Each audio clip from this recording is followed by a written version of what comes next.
പ്രിയമുള്ളവരെ, വളരെ വ്യക്തമായ പ്ലാനിങ്ങോടുകൂടി മൂന്നാം പിണറായി സർക്കാരിന് അധികാരത്തിലേറ്റുവാനുള്ള തന്ത്രങ്ങളുമായി മുന്നോട്ട് പോയ ഇടതുമുന്നണിക്ക് പ്രഹരങ്ങളേൽക്കുന്നു എന്ന റിപ്പോർട്ടുകൾ തന്നെയാണ് പുറത്തു വന്നുകൊണ്ടിരിക്കുന്നത്. പ്രത്യേകിച്ചും PM ശ്രീയിൽ CPIയുടെ നിർദ്ദേശങ്ങളെ അവഗണിച്ചുകൊണ്ട് ഒപ്പിടുവാൻ CPM എടുത്ത തീരുമാനം വലിയ തിരിച്ചടിയാകും എന്ന രീതിയിൽ റിപ്പോർട്ടുകൾ പുറത്തു വരികയാണ്. CPIയുടെ ഉന്നതതല യോഗം ഈ നിമിഷങ്ങളിൽ തിരുവനന്തപുരത്ത് കൂടിക്കൊണ്ടിരിക്കുകയാണ്. ഒരുപക്ഷേ CPI ഇടതുമുന്നണി വിടുവാനുള്ള സാധ്യതകൾ വളരെയധികമാണ്. അടൂർ പ്രകാശിൻ്റെയൊക്കെ വാർത്താ സമ്മേളനങ്ങളിൽ നിലനിൽക്കുന്ന ഒരു യാഥാർത്ഥ്യം അങ്ങനെ തന്നെയാണ്. കാരണം അദ്ദേഹത്തിന് CPI നേതാക്കന്മാരുമായിട്ട് അടുത്ത ബന്ധമുള്ള ആളാണ്. അടൂർ പ്രകാശിൻ്റെ പിതാവ് CPIയുടെ നേതാവായിരുന്നു. ഒരു CPI പശ്ചാത്തലത്തിൽ നിന്ന് വരുന്ന ആളാണ് അടൂർ പ്രകാശ്. അതുകൊണ്ട് തന്നെ അദ്ദേഹത്തിന് CPI നേതാക്കന്മാരുമായിട്ട് കുറച്ചധികം ബന്ധമുണ്ട്. അദ്ദേഹം പറയുന്നത് CPI UDFിൽ എത്തുവാനുള്ള സാധ്യത വളരെയധികമാണെന്നാണ്. ബിനോയ് വിശ്വവും അതുപോലെയുള്ള CPIയുടെ ഉന്നത നേതാക്കന്മാരും CPIയെ അപമാനിച്ചു PM ശ്രീ വിഷയവുമായി ബന്ധപ്പെട്ട് എന്ന ഒരു നിലപാടിൽ തന്നെ ഉറച്ചു നിൽക്കുകയാണ്. CPIയുടെ മന്ത്രിമാർ ഒരുപക്ഷെ ഇടതുപക്ഷ മന്ത്രിസഭയിൽ നിന്ന് രാജിവെച്ചേക്കാനുള്ള സാധ്യതകൾ ഈ നിമിഷം ചർച്ച ചെയ്യപ്പെടുകയാണ്. ഒപ്പം CPI മുന്നണി വിടുവാനുള്ള സാധ്യതകളും മാധ്യമങ്ങൾ ചർച്ച ചെയ്യുകയാണ്. നേരത്തെ CPIയുടെ PM ശ്രീയിൽ ഒപ്പിടുവാനുള്ള എതിർപ്പിനെ കുറിച്ച് ചോദിച്ചപ്പോൾ CPMന്റെ ഒരു മുതിർന്ന നേതാവ് ഏത് CPI എന്നാണ് ചോദിച്ചത്. അത് അവരെ സംബന്ധിച്ച് അപമാനകരമാണ്. മാത്രമല്ല, ഈ DGP അജിത് കുമാറുമായി ബന്ധപ്പെട്ട കാര്യങ്ങളിലൊക്കെ CPIയുടെ നിർദ്ദേശം മിക്കപ്പോഴും CPM തള്ളിയിരുന്നു. CPIക്ക് പരിഗണന ലഭിക്കുന്നില്ല. രണ്ടാമത്തെ ഏറ്റവും വലിയ ഘടകകക്ഷിയായ CPIക്ക് പരിഗണന ലഭിക്കുന്നില്ല. പ്രത്യേകിച്ചും കേരള കോൺഗ്രസ് എം കൂടി ഇടതുപക്ഷ ജനാധിപത്യ മുന്നണിയുടെ ഭാഗമായതിനു ശേഷം CPIയെ രണ്ടാം തരം പൗരന്മാരായി CPM പരിഗണിക്കുന്നു എന്ന ഒരു വിശകലനം തന്നെയാണ് മാധ്യമങ്ങളിലൂടെ പുറത്തു വരുന്നത്. CPIയുടെ മുതിർന്ന നേതാക്കന്മാരും അങ്ങനെ തന്നെ വിശ്വസിക്കുന്നു. പ്രത്യേകിച്ചും CPI അവരുടെ അണികളെ നഷ്ടപ്പെടുന്ന ഒരു സ്ഥിതിവിശേഷത്തിലൂടെ കടന്നു പോകുന്നുണ്ട്. ASFന്റെയും AOFന്റെയും ഒക്കെ ഒരുപാട് ചെറുപ്പക്കാർ DYFIയിലും SFIയിലും ഒക്കെ ആയി പോകുന്നുണ്ട്. മാത്രമല്ല, കോളേജുകളിൽ ASFനെ വളരുവാൻ SFI സമ്മതിക്കുന്നില്ല. മിക്കപ്പോഴും SFIയുടെ തല്ല് ഏറ്റവും കൂടുതൽ ഏൽക്കേണ്ടി വരുന്നത് ASF ആണ്. മാത്രമല്ല, BJP അനുകൂലമായ നിലപാടുകളിലേക്ക് CPM പോകുന്നത് CPIയെ ചൊടിപ്പിക്കുന്നുണ്ട്. മാത്രമല്ല, CPI എപ്പോഴാണോ UDFിനോടൊപ്പം നിന്നിട്ടുള്ളത് അപ്പോഴാണ് ഏറ്റവും കൂടുതൽ പരിഗണന ആ പാർട്ടിക്ക് കിട്ടിയത് എന്ന് ആ പാർട്ടിയിലെ തന്നെ ഒരു വിഭാഗം നേതാക്കന്മാർ വിശ്വസിക്കുന്നുണ്ട്. പ്രത്യേകിച്ചും PK വാസുദേവൻ നായരും അച്യുത മേനോനുമൊക്കെ UDFിനൊപ്പം നിന്നപ്പോഴാണ് CPI പ്രതിനിധീകരിച്ച് മുഖ്യമന്ത്രിയായിട്ടുള്ളത്.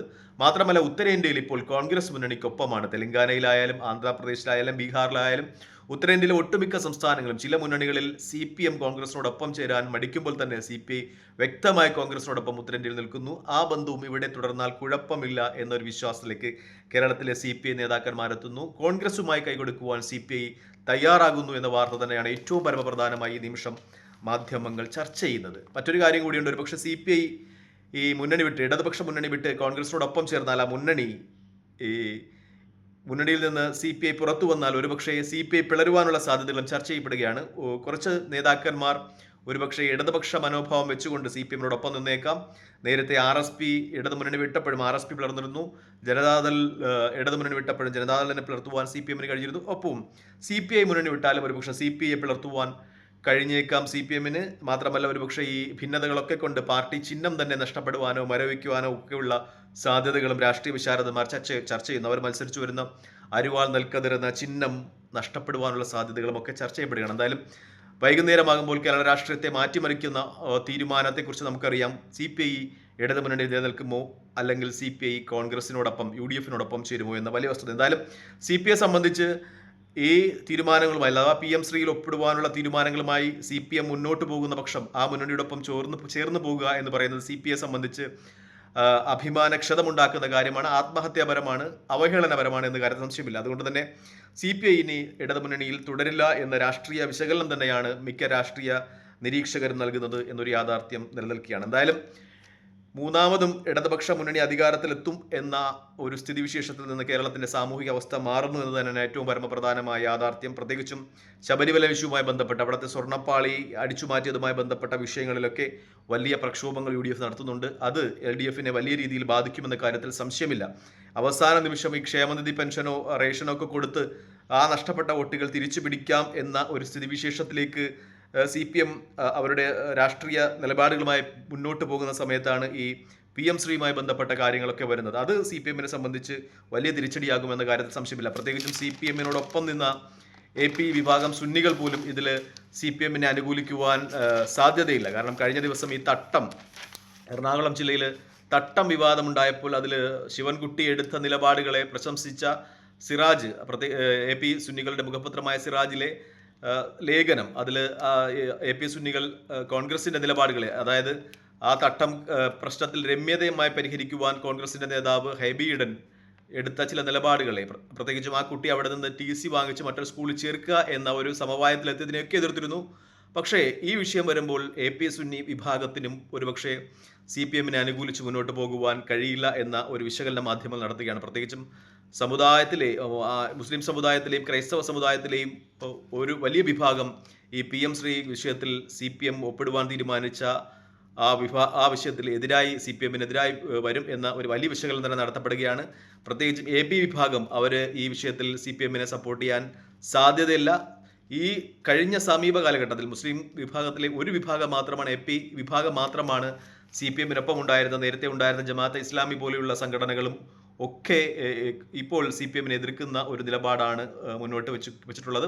AP വിഭാഗവും PDP-യുമാണ് ഇപ്പോൾ CPM-നോടൊപ്പം നിൽക്കുന്നത്. പക്ഷേ ഈ PM ശ്രീ അതിൽ ഒപ്പിട്ടതോടുകൂടി സമുദായത്തിൻ്റെതായ ചില കാര്യങ്ങൾക്ക് വിഘാതമുണ്ടാക്കുമെന്ന് ആ സമുദായം കണക്കാക്കുന്നുണ്ട്. പ്രത്യേകിച്ചും അവരുടെ ചരിത്രമൊക്കെ കേരളത്തിലെ പാഠപുസ്തകങ്ങൾ നീക്കം ചെയ്യപ്പെടും. മുഗൾ രാജാക്കന്മാരുടെ ചരിത്രം, അതുപോലെ അവരുടെ വിശ്വാസവുമായി ബന്ധപ്പെട്ട കാര്യങ്ങളൊക്കെ മാറ്റപ്പെടും എന്നവർ വിശ്വസിക്കുന്നു. ഒപ്പം മഹാത്മാഗാന്ധിയുടെയും ജവഹർലാൽ നെഹ്റുവിൻ്റെയും ഒക്കെ ചരിത്രം മാറ്റി സംഘപരിവാര നേതാക്കന്മാരുടെ ചരിത്രം പഠിക്കേണ്ടി വരും എന്ന് അവർ വിശ്വസിക്കുന്നു. അതുകൊണ്ട് തന്നെ അവർ അതിനെ എതിർക്കുന്നുണ്ട്. മിക്കവാറും ഈ മഹല്ലുകൾ അടിസ്ഥാനമായും ഇടവകൾ അടിസ്ഥാനമാക്കിയും ഒക്കെ വലിയ ക്യാമ്പയിനുകൾ ക്രൈസ്തവ മുസ്ലിം സമുദായങ്ങൾ ഈ PM ശ്രീയുമായി ബന്ധപ്പെട്ട വിഷയങ്ങളിൽ സംഘടിപ്പിക്കുവാൻ സാധ്യതയുണ്ട്.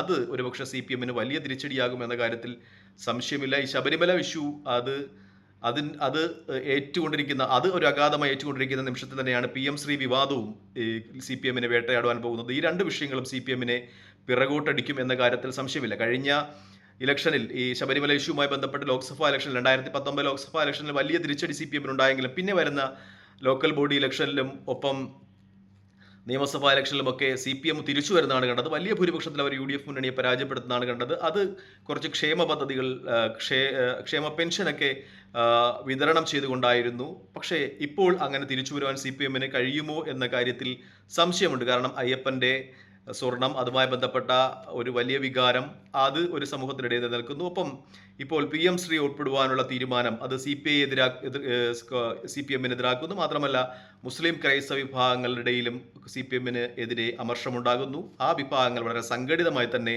അവരുടെ മഹല്ലുകളും അതുപോലെ ഇടവകളുമൊക്കെ അടിസ്ഥാനമാക്കിയുള്ള പ്രവർത്തനങ്ങളുമായി മുന്നോട്ട് പോയാൽ CPM-ന്റെ മൂന്നാം മന്ത്രിസഭ, പിണറായി മന്ത്രിസഭ എന്ന സങ്കല്പത്തിന് വലിയ വിഘാതമേൽക്കും എന്ന കാര്യത്തിൽ സംശയമില്ല. എന്തായാലും ഇന്ന് അതുമായി ബന്ധപ്പെട്ട കൂടുതൽ വിവരങ്ങൾ അറിയാം. തൽക്കാലം ഈ വീഡിയോയുമായി ഇവിടെ വാങ്ങുകയാണ്. മറ്റൊരു വീഡിയോയുമായി കാണുന്നവരെ നന്ദി, നമസ്കാരം, ജയ് ഹിന്ദ്.